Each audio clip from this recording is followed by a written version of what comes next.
Nah harusnya ya, kalau sudah ada tindak pidana, maka daluarsa 5 tahun ini otomatis menjadi tidak berlaku ya. Artinya dia akan mengikuti daluarsa tindak pidana, karena di sini masuk ada di sini apa namanya pengecualian gitu ya, pengecualian daluarsa 5 tahun ini.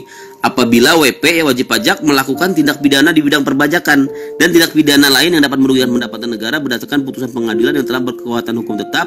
Dalam hal seperti itu, daluarsa penagihan pajak dihitung sejak tanggal penerbitan surat ketetapan pajak tersebut. Ya, jadi kalau ada peristiwa pidana, ya kan, maka tidak berlaku yang namanya daluarsa 5 tahun. Tapi kemudian kita lihat ya di kasus Asian Agri itu cukup menyedihkan gitu ya, kalau menurut dari perspektif saya gitu ya, sebagai apa namanya ya sebagai dosen juga lah, sebagai dosen dan juga sebagai bagian dari apa namanya masyarakat perpajakan lah gitu ya.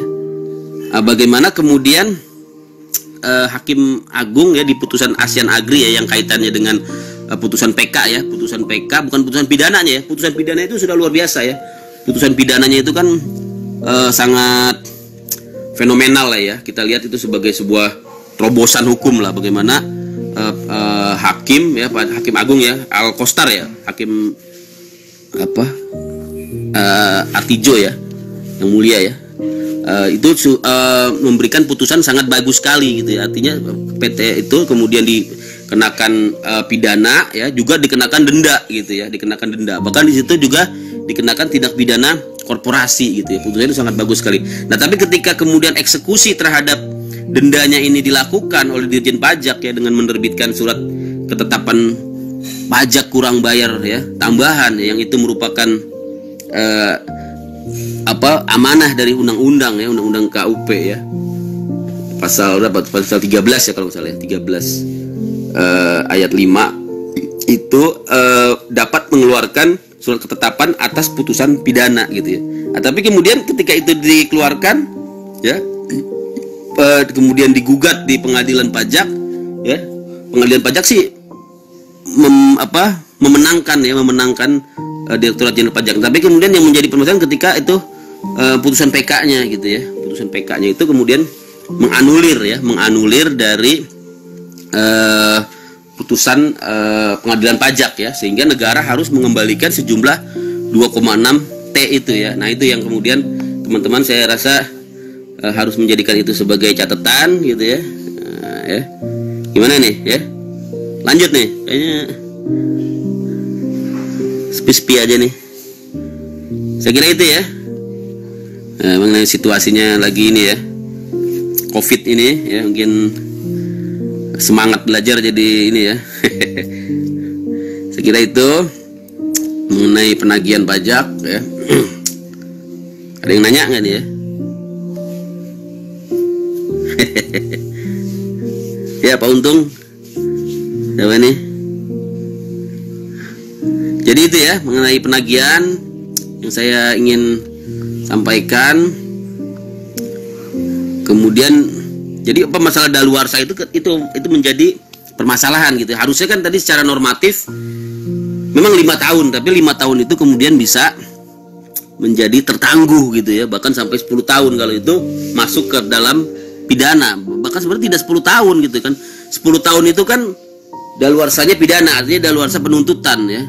Nah, sedangkan proses pidana sendiri kan bisa lebih gitu ya.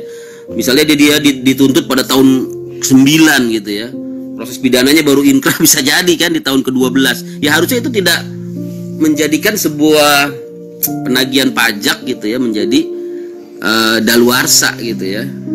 Itulah hakim kemudian, tapi hakim Agung berpendapat lain ya, yang terkait dengan putusan PK-nya itu ya.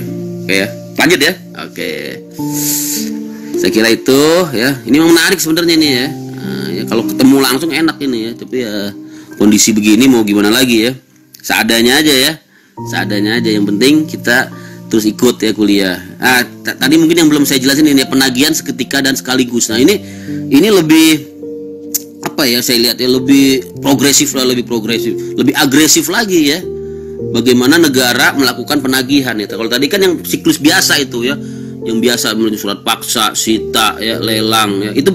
Itu yang biasa. Nah, ada yang ekspres ini ya, disebut dengan penagihan seketika dan sekaligus ya. Jadi dia ini seperti penagihan yang ekspres gitu ya. Nah, kenapa dia ekspres? Kita lihat di sini ya. Jadi penagihan seketika dan sekaligus itu ya, tindakan penagihan yang dilakukan oleh jurusita pajak ya kepada penanggung jawab tanpa menunggu jatuh tempo pembayaran. Jadi nggak nunggu lagi ya, nggak nunggu 30 hari ya, tanpa menunggu jatuh tempo pembayaran yang meliputi seluruh utang pajak dan semua jenis pajak. Jadi tadi step-step ya, 30 hari, kemudian 21 hari, kemudian 2 kali 2, itu diterabas semua ya, diterabas semua langsung ke surat paksa ya, langsung ke surat paksa nanti ya. Kenapa itu dilakukan ya? Kenapa itu dilakukan? Karena ini ada memang syarat-syarat yang bersifat subjektif ya maupun objektif ya dari jurusita ya terkait dengan kondisi dari penanggung pajak ya. Seperti misalnya penanggung pajak akan meninggalkan Indonesia untuk selama-lamanya ya. Jadi ada ya kelihatan nih penanggung pajaknya ya mau kabur gitu ya, mau kabur ke luar negeri gitu ya.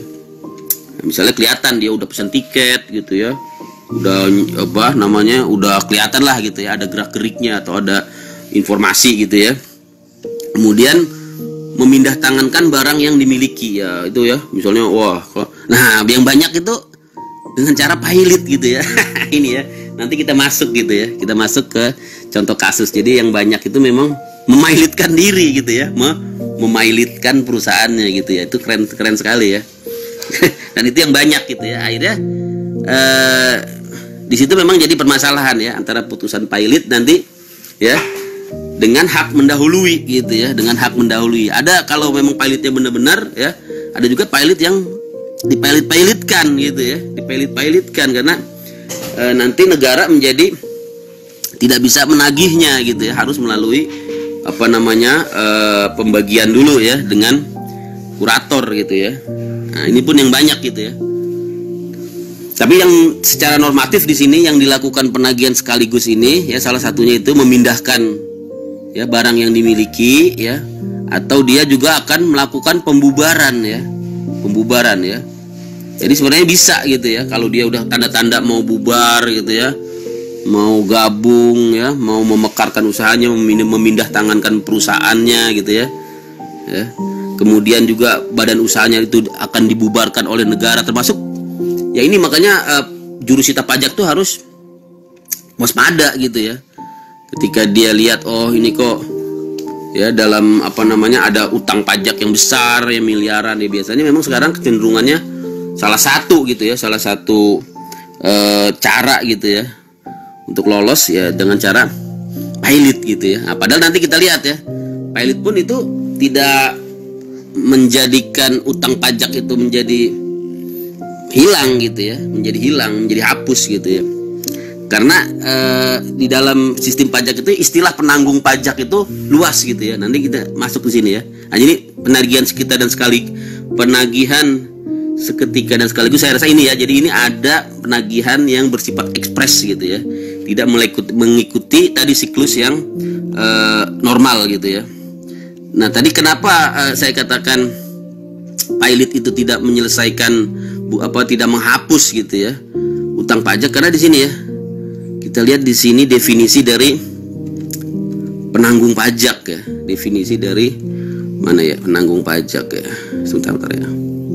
Nah, ini dia ya. Definisi dari penanggung pajak ini ya. Nah, ya, penanggung pajak. Nah, ini ya. Ini ada perluasan makna ya. Ada perluasan makna yang memang sengaja gitu ya, sengaja oleh pembentuk undang-undang agar utang pajak itu bisa dibebankan ya, bisa ditanggung gitu ya oleh orang yang benar-benar harus menanggung pajak itu ya. Makanya di sini kita lihat ya, definisi penanggung pajak itu ya, orang pribadi atau badan ya yang bertanggung jawab atas pembayaran pajak, termasuk wakil ya, wakilnya nanti ya yang menjalankan hak, dan jadi bisa sampai ke direksi ya, bisa sampai ke direksi pribadinya ya. Makanya nanti kalau tindakan gizeling itu kan yang utang pajak itu kan ke perusahaan gitu ya, PT gitu ya, PT misalnya. Utang pajak itu kan PT ya, biasanya PT atau perusahaan badan hukum gitu ya. Tapi nanti kalau kita lihat, nanti saya kasih contoh ya, itu yang dilakukan Gizling itu bukan PT-nya ya, yang dilakukan penyanderaan itu adalah direksinya ya, bahkan ke komisarisnya gitu ya. Nah itu yang kemudian harus kita waspadai ya, bahwa memang hukum pajak ini salah satunya ya memperluas definisi dari wakil wajib pajak ini di pasal 32 ayat 2 Undang-Undang KUP ya. Karena kalau yang ini kan normal ya, yang disebut dengan wakil itu kalau badan diwakili oleh pengurus ya kan, yang pilot diwakili oleh kurator ya kan, yang bubar diwakili oleh yang ditugasi ya kan, yang dilikuidasi diwakili oleh yang dilikuidasi ya. Nah, tapi ada perluasan di pasal 32 ayat 2 ini, yaitu orang yang dapat membuktikan dan meyakinkan Dirjen Pajak bahwa mereka dalam kedudukannya benar-benar tidak dibebani tanggung jawab atas pajak ya. Jadi intinya kalau dia benar-benar bisa meyakinkan Dirjen Pajak bahwa dia tidak ada urusan sama sekali dengan utang pajak, baru dia bisa lepas gitu ya dari definisi penanggung pajak ini. Apa nih pertanyaan ya, Pak Untung ya?